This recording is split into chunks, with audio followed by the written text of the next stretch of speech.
Giovani vittime sulla strada e tragici infortuni, stragi senza fine a Treviso, un 23enne schiantato contro un'auto e un camionista schiacciato dal suo carico, rispettivamente la sesta e l'ottava vittima di questo 2018. Delitto di Cison, nuovi elementi delle indagini che ha visto finire in carcere Sergio Papa. Secondo i carabinieri il 35enne ha tentato di bruciare i corpi, nel pomeriggio intanto l'ultimo saluto alla coppia. La Guardia di Finanza stronca un vasto traffico di cocaina importata dal Sud America, 17 arresti e connessione con l''ndrangheta, arrestato anche l'imprenditore Vadalà coinvolto nel delitto del giornalista slovacco Kuciak. Imprenditoria veneta in lutto per la morte di Ivano Beggio, storico patron dell'Aprilia, scomparso a 73 anni, lutto annuale, il cordoglio di sport, politico ed economia. Impossibili giochi a impatto zero, il no di Bolzano all'ipotesi di candidare le Dolomiti come sede dei giochi invernali 2026, ma il governatore Zaia: comprendo le perplessità, ma se diciamo una cosa la facciamo. Una buca delle lettere per segnalare i casi di malasanità in ogni ospedale del Veneto. Le missive saranno consegnate direttamente al Presidente della Regione, presentato il nuovo sistema per aiutare gli utenti. Ad un mese dalla chiusura, la conferma del successo della mostra di Marco Goldin a Vicenza su Van Gogh, registrati oltre 340.000 visitatori.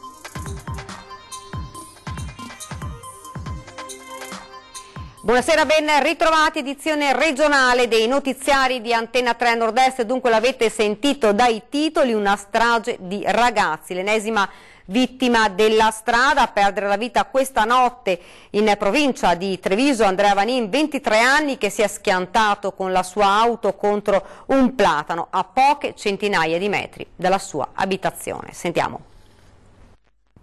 Le lamiere accartocciate, quel che resta dell'auto, i segni sulla strada dell'ennesima vittima. Una strage di ragazzi, l'ultima tragedia a Santa Cristina, a perdere la vita Andrea Vanin, 23 anni. Il giovane era alla guida della sua Peugeot 106, stava percorrendo via Monsignor Tignana quando, per causa al vaglio della polizia, ha perso il controllo dell'auto. Prima il violento schianto contro un platano, poi l'auto ha terminato la corsa nel fossato, un boato che ha svegliato i residenti. A terra il ragazzo, ormai privo di vita. Nemmeno il tempo di asciugarsi le lacrime per la tragica fine di Tommaso Calesso all'alba di domenica, e 48 ore dopo la Marca viene colpita da un altro lutto terribile sulla strada. Un destino crudele, i due giovani frequentavano la stessa compagnia. È cambiato il luogo da Spresiano a Quinto di Treviso, ma con lo stesso esito drammatico.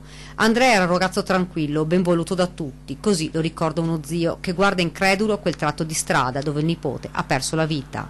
Calmo, e aveva una compagnia che andava a giocare carte, non so cosa, comunque era veramente...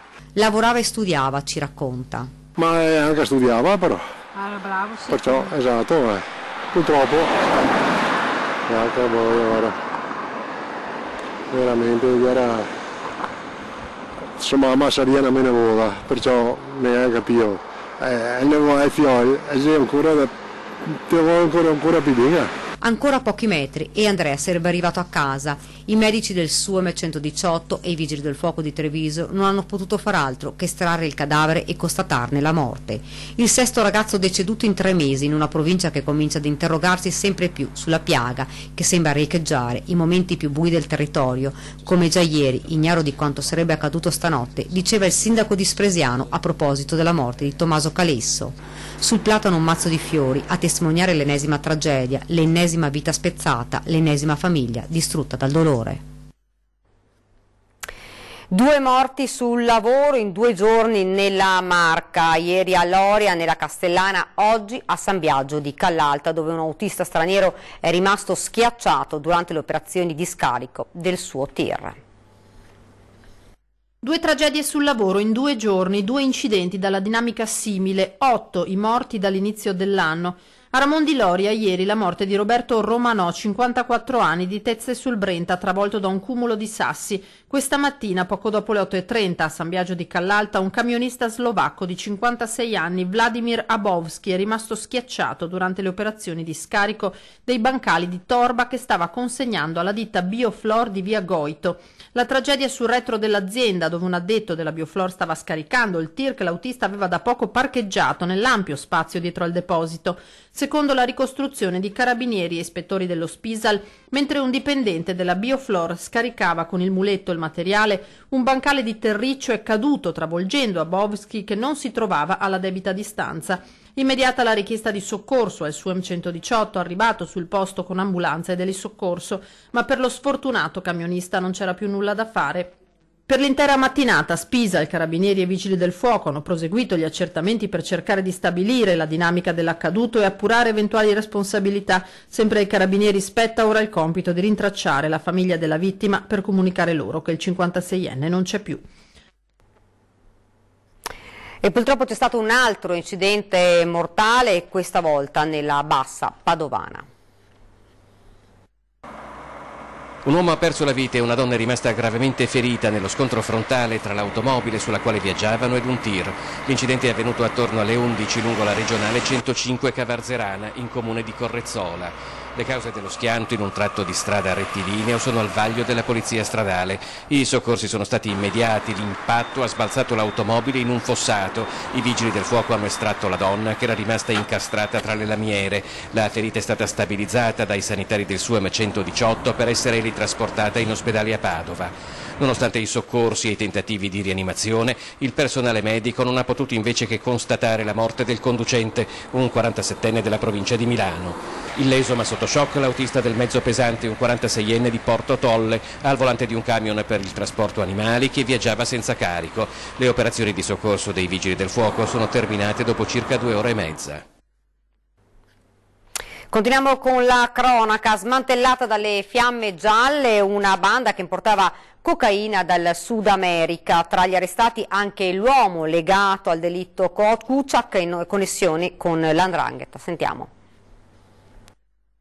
17 arresti, 11 persone in carcere, 3 ai domiciliari e 3 sottoposte a obbligo di firma. Dopo 2 anni di indagine con un agente che ha lavorato magistralmente sotto copertura, nel mirino del GICO della Guardia di Finanza di Venezia è finita un'organizzazione criminale legata all''ndrangheta. Si è riusciti non solo a blindare l'attività di indagine, ma anche di come dire, legare l'attività del soggetto sotto copertura ai riscontri che immediatamente venivano disposti dalla Procura su quanto veniva via via comunicato dal militare sotto copertura.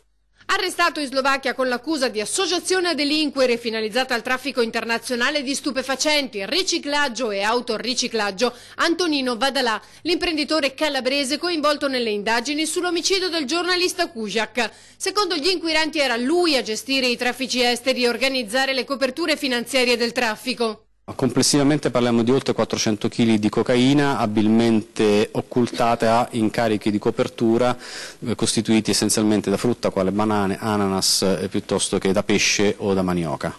Tutto è iniziato nel dicembre 2015 quando l'organizzazione criminale fu disarticolata al termine dell'operazione Bigiotteria. Dopo gli arresti l'organizzazione si era allontanata dal Veneto per tornare in Calabria. Siamo riusciti a ricostruire l'organizzazione criminale che dopo gli arresti del dicembre 2015 si stava riorganizzando per ricontinuare e riprendere il commercio di sostanze stupefacenti in Veneto e in Lombardia. L'organizzazione continuava a essere gestita dal responsabile originario che dava direttive dal carcere su come fornire supporto logistico ai parenti degli arrestati e nel frattempo riorganizzare il traffico nel nord Italia. Ed ora invece torniamo a parlare del massacro di Cison di Valmarino. Voleva bruciare i corpi delle vittime. Sergio Papa, dopo aver ucciso a colpi di roncola i coniugi Nicolasi, emerge dalle indagini svolte dai carabinieri. Determinante anche un messaggino mandato alla madre per la festa della donna. Sentiamo.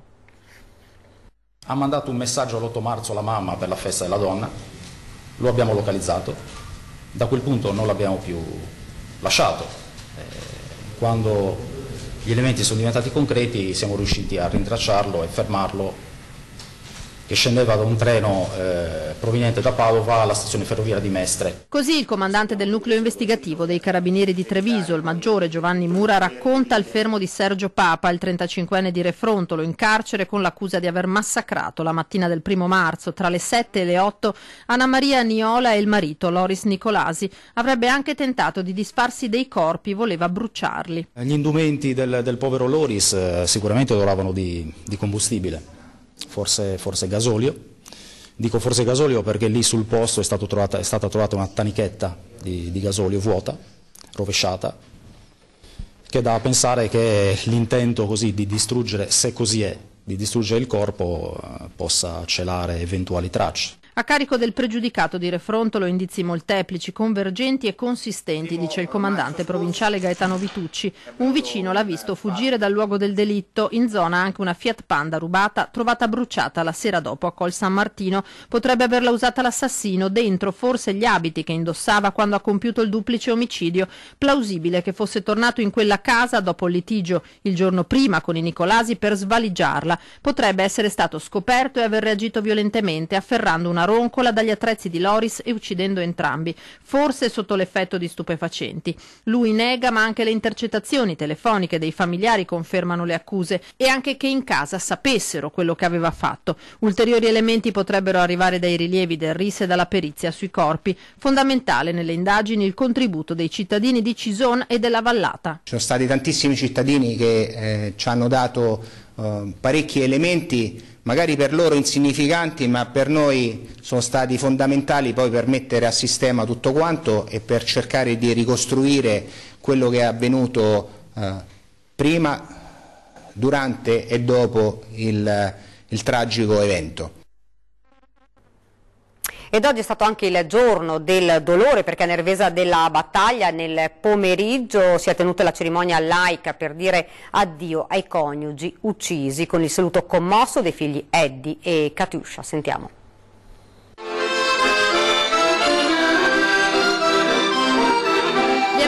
Salutare immersi nella natura che tanto amavano nel parco di Bidasio. A Nervesa della Battaglia avevano trascorso un pezzo di giovinezza Loris e Anna Maria, che stavano insieme da quando avevano appena 17 e 14 anni. Musica, la stessa che si poteva ascoltare nella loro osteria, che anche Andrea Zanzotto amava frequentare, e le parole commosse dei figli Eddie e Katiuscia. Questo tipo di morte provoca in chi rimane un dolore indescrivibile. Ti senti cadere in una voragine, senza fondo, ti lacera. Mamma era buona, semplice, una casalinga con la passione per la cucina. Aveva sempre tutto quello che faceva, lo faceva sempre con amore e profondo sentimento verso tutti. Papà era un tipo che amava la musica, godeva ascoltare il violino, suonava la fisarmonica, queste cose le trasmettevano sempre forti emozioni. Grazie mamma e papà, perché siete riusciti a trasmettere anche in me, in noi e in miei figli e in tutta la mia famiglia importanti valori della vita che non hanno prezzo. Ho sempre scelto di vivere con mamma e papà perché ogni giorno mi insegnavano a vivere. Erano più giovani loro che un ragazzo di 20 anni. Si sono sempre amati dal primo momento che si sono visti. Erano due bambini. Il giorno in cui me li hanno portati via c'era la neve, come all'alba del loro amore. Come messaggio e saluto finale vi dico, cari mamma e papà, che vi amo, vostra figlia Katiuscia. Ai due coniugi uccisi hanno voluto dire addio in tanti, almeno in 400. Familiari, amici, il sindaco di Nervesa Fabio Vettori e quello di Cison, Cristina Pinna. Ho ricordo di quella giornata quando i carabinieri mi hanno chiamata e per me, sono sicura, resterà per sempre un dolore indelebile, così come per tutta la mia comunità. Purtroppo Cison non è questo. La pioggia, la commozione, il commiato prima della partenza dei due feretri per la cremazione.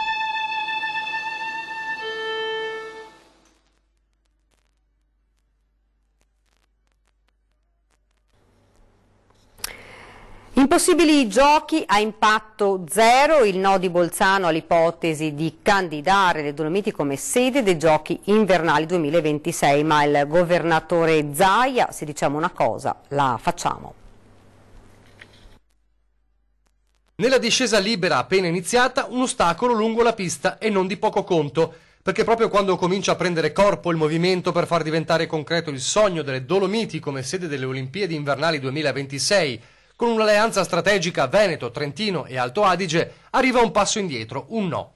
Allo stato attuale sono impossibili giochi a impatto zero, parola del presidente della provincia di Bolzano, Arno Kompascher, che poi rivolge un appello al Comitato Olimpico Internazionale affinché riveda i criteri dei Giochi Olimpici, altrimenti non si troveranno più località in Europa disposte a ospitarli. Insomma, la perplessità arriva proprio sul carattere con il quale il governatore Luca Zaia ha impresso la svolta, giochi senza cementificazione, perché le strutture ci sono già. Abbiamo più trampolini per il salto da trampolino, abbiamo più piste da discesa libera, abbiamo più palazzetti del ghiaccio, abbiamo Asiago con 500 km di piste da sci da fondo, che è la prima realtà a livello europeo. Valorizziamo questo contesto che è tutto nostro. La doccia fredda di Bolzano però non ferma Zaia, forte di un consenso quasi assoluto sulla proposta. Imprenditori e sportivi, persino avversari politici come il Dem Roger Domenech e il pentastellato Federico D'Inca, che le Dolomiti le conoscono bene. Dunque, che avverrà? Se diciamo che facciamo una cosa, la facciamo, ribadisce Zaia. Noi lavoriamo ancora per essere tutti e tre della partita, Veneto, Trento e Bolzano, e portare a casa queste Olimpiadi. Vogliamo affrontare la cosa con gli altri due vicini di casa. E continua. Pensiamo che saremo in grado di presentare qualcosa di unico e alternativo. Noi portiamo le Olimpiadi delle Dolomiti, uno scenario e un contesto unico di un patrimonio dell'UNESCO, e va detto che fino ad oggi non si sono mai tenute Olimpiadi in un contesto di patrimonio dell'umanità. In una successiva nota Zaia ribadisce: comprendo fino in fondo le perplessità espresse, però, come si dice dalle mie parti, le cose facili le sanno fare tutti, e quando il gioco si fa duro che i duri scendono in campo. Auspico che questa battaglia la si possa combattere assieme per un evento a impatto zero capace al contempo di valorizzare un territorio che è un unicum. E si è spento nella notte a Montebelluna Ivano Beggio, lo storico patron dell'Aprilia, cordoglio da ogni parte del mondo, a cominciare dalla sua Noale, il servizio. Ivano Beggio, lo storico patron delle Aprilia, non c'è più, si è spento nella notte all'età di 73 anni. Pensava di aver sconfitto il male da tempo, quindi appena 15 giorni fa quegli improvvisi e dolorosi mal di testa e la terribile diagnosi. Noale lo piange, gli è stata a lutto, è il paese da cui è partita la sua avventura, prima con l'attività delle biciclette del padre negli anni 70, poi con il rombo dei motori delle sue potenti moto, arrivando a venderne quasi 300.000 alla fine degli anni 90, e da qui che lascia la sua eredità culturale e organizzativa, dove negli anni d'oro lavoravano fino a 1200 persone, cordoglio da ogni parte del mondo, a cominciare dal suo Veneto, con il presidente di regione fino a tutti i sindaci del territorio e in particolare dalla sua Noale. Quando ci ha raggiunto la notizia ci ha lasciato davvero sconcertati. Il ricordo che abbiamo noi recente di Ivano Beggio è questa primavera, proprio seduti insieme su questa fontana, la scultura proprio in ricordo, in onore dei suoi genitori, e in una giornata bella e con tutta la vivacità che Ivano Beggio sapeva trasferire alle persone vicino a lui. Il nome di Ivano Beggio è legato ai grandi successi dell'azienda veneziana e al lancio di giovani talenti nel moto mondiale come Rossi, Biagi, Melandri o Locatelli. Già presidente degli industriali di Venezia nel 91, in moto mondiale ottenne 56 titoli conquistati nei vari campionati da diversi piloti e con 294 gran premi. Qui a Noale, nella sede della storica azienda, è tutto un via vai di amici, conoscenti e suoi grandi stimatori. Per ciò che ha rappresentato per me negli anni 70, tutta la sua capacità di innovare, di fare, è stata una cosa molto molto grande. Lascio un voto senz'altro nel paese di Noale, lascio un bel voto e poi auguri per andare avanti nel lavoro se hanno ancora la volontà di lavorare. L'uomo che ha fatto piangere con la sua Aprilia anche i giapponesi. Certamente ha dato qualche lezione in giro per il mondo con le sue moto. Speriamo che l'azienda continui come l'aveva avviata lui e portata ai livelli che l'aveva portato lui. Di comunque continuare, cioè non lasciare il mondo qua delle due ruote e insomma continuare, che hanno sempre fatto bene. Senta, adesso starà correndo su uno dei suoi bolidi. Io auguro di cuore, ci ha sempre tenuto molto, era fiero di quello che aveva fatto. Buon viaggio.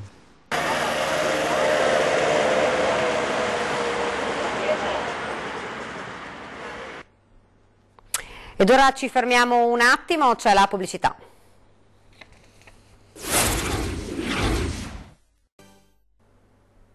Rieccoci nuovamente in studio, una lettera da scrivere direttamente al Presidente della Regione Luca Zaia per segnalare cosa non va di questa sanità veneta.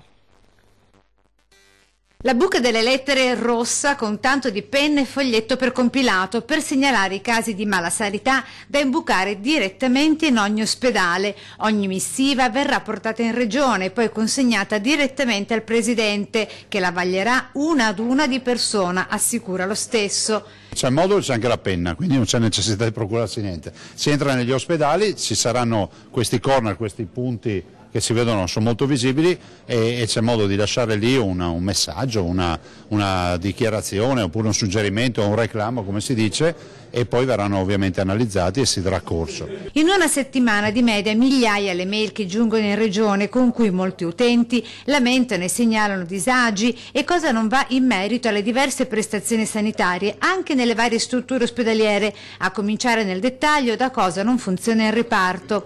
Ecco le segnalazioni da fare con accanto i volti con nomi e cognomi di tutti i dirigenti e responsabili della sanità e delle varie strutture ospedaliere comprese. Un investimento da 80.000 euro per i 200 espositori che entro la prossima settimana verranno posizionati in tutti gli ospedali del Veneto. Dall'altro c'è anche un totem che riporta ovviamente le foto dei direttori responsabili con i telefoni e le mail, in maniera tale che i cittadini possano anche contattare se hanno qualcosa da dire. Dati già presenti in rete che con questa campagna informativa si vuole raggiungere anche chi non ha destrezza con la tecnologia e con i computer. Di essere a disposizione del cittadino, che è il contribuente, che è colui che paga le tasse per avere dei servizi e per migliorare il servizio. 342.000 visitatori per la mostra di Van Gogh che ha lanciato Vicenza nell'orbita nazionale delle città d'arte. La mostra dei record, numeri da primato italiano, 342.000 visitatori, una media da 2.180 persone al giorno, sovvertendo ogni consuetudine. Il 60% dei turisti ha prenotato e solo il 40% acquista il biglietto alla cassa. Da qui alla chiusura mancano ancora 26 giorni e si punta a tagliare il traguardo dei 400.000 ingressi. Sono numeri impressionanti che sono conditi ovviamente da questa grande galoppata van Goghiana in questa mostra, e qui insomma dovremo superare largamente il tetto delle 400.000 presenze e in questo modo devo dire collocarci quasi sicuramente addirittura nella top 10 mondiale di questa stagione espositiva, e quindi pensare che Vicenza si troverà nelle stesse posizioni di New York, Berlino, Parigi, Londra credo faccia anche abbastanza impressione. L'ultimo weekend segna un record nel record. Domenica 11 marzo è il giorno con più visite da quando è stata aperta la mostra su Van Gogh. Sono entrati 4.865 turisti. Sabato 10 marzo 4.743, solo un ospite in meno rispetto al 31 dicembre. È il capolavoro di Marco Goldin che in Basilica in questi anni ha messo insieme 4 mostre, tutte di successo, portando a Vicenza 1.200.000 visitatori, numeri che stupirebbero innanzitutto lui, Vincent van Gogh, che nella sua vita vendette un solo quadro. Di fronte ai numeri sicuramente sarebbe molto stupito, perché purtroppo lui non era abituato a queste cose, però credo che sarebbe estremamente felice di come ho raccontato la sua anima, e devo dire che questa cosa me l'ha scritta più di qualche persona, di qualche visitatore. Ricevo tutti i giorni tantissime mail da parte di chi visita la mostra, e credo 2 o 3 persone, 2 o 3 signore mi hanno scritto proprio questa cosa qua. Secondo me Van Gogh sarebbe molto molto contento di come lei lo ha raccontato. Con il prossimo servizio abbiamo incontrato Daniele Marcon, la cui personale alla Galleria Civica di Bassano sta riscuotendo ogni giorno più successo di pubblico. Fino a ieri vi abbiamo parlato della sua personale allestita alla Galleria Civica di Bassano, delle sue opere, cercando di mostrarvi le caratteristiche che le contraddistinguono, meglio che contraddistinguono l'ultimo anno di lavoro dell'autore. Oggi vi parliamo di lui, Daniele Marcon, 53 anni, marosticense, lo abbiamo incontrato nel suo studio sulle colline di Crosara per conoscere l'uomo, per capire l'artista, un uomo che sta combattendo con una forza incredibile contro la malattia che lo ha colpito, la SLA, che lo costringe su una sedia a rotelle e a comunicare solo attraverso un sensore ottico. Lo abbiamo seguito mentre realizza uno dei suoi lavori, aiutato dall'ormai inseparabile Mario, suo padre, diventato le mani di Daniele Marcon.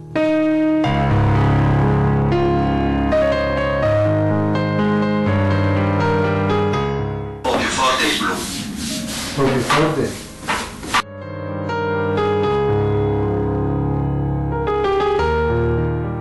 Il colore, la trasposizione della vita. All'interno di queste tele c'è molta spiritualità, c'è molta fede. Esattamente, il colore diventa lo strumento per accedere nelle profondità dell'anima. E per quanto riguarda invece la geometria, perfezione nell'imperfezione.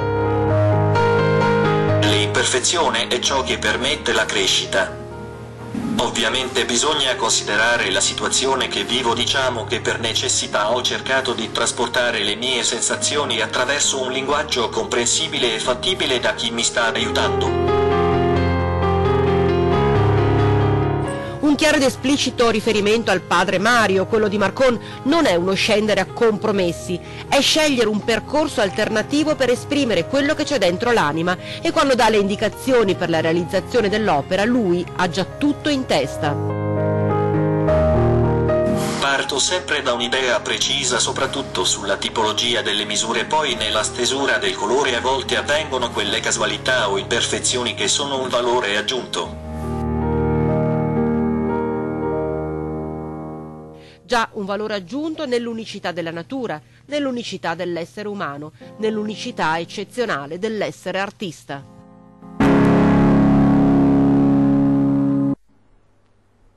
E con queste immagini si chiude questa edizione del nostro telegiornale. Vi lascio come di consueto alle nostre previsioni del tempo. Grazie davvero per averci seguito. Buona serata.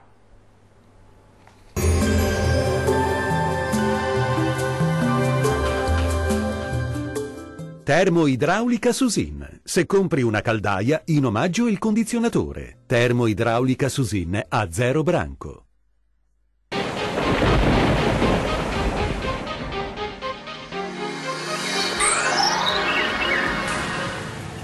Temporanea pausa asciutta e anche piuttosto soleggiata sulle nostre regioni con clima molto mite. Vediamo insieme il dettaglio di mercoledì 14 marzo. Sul Veneto locali foschie o nebbie, sui settori centro-meridionali solo in parziale sollevamento col passare delle ore. Soleggiato altrove con cielo poco o parzialmente nuvoloso. Temperature in lieve aumento, le minime saranno comprese tra 3 e 6 gradi, valori massimi invece che oscilleranno tra gli 11 e i 14 gradi circa. Qualche nebbia anche sul Friuli Venezia Giulia, specie sui settori meridionali della nostra regione, ma migliorerà col passare delle ore, più sole invece altrove. Temperature minime tra 4 e 6 gradi, valori massimi invece compresi tra i 10 e i 14 gradi. Spostiamoci infine a vedere la situazione del Trentino Alto Adige. Sarà una bella giornata di sole su tutti i settori, il cielo si presenterà sereno o al massimo poco nuvoloso. Temperature minime intorno ai 7 gradi, massime comprese tra 15 e 16 gradi. Dal meteo per ora è tutto, arrivederci al prossimo aggiornamento.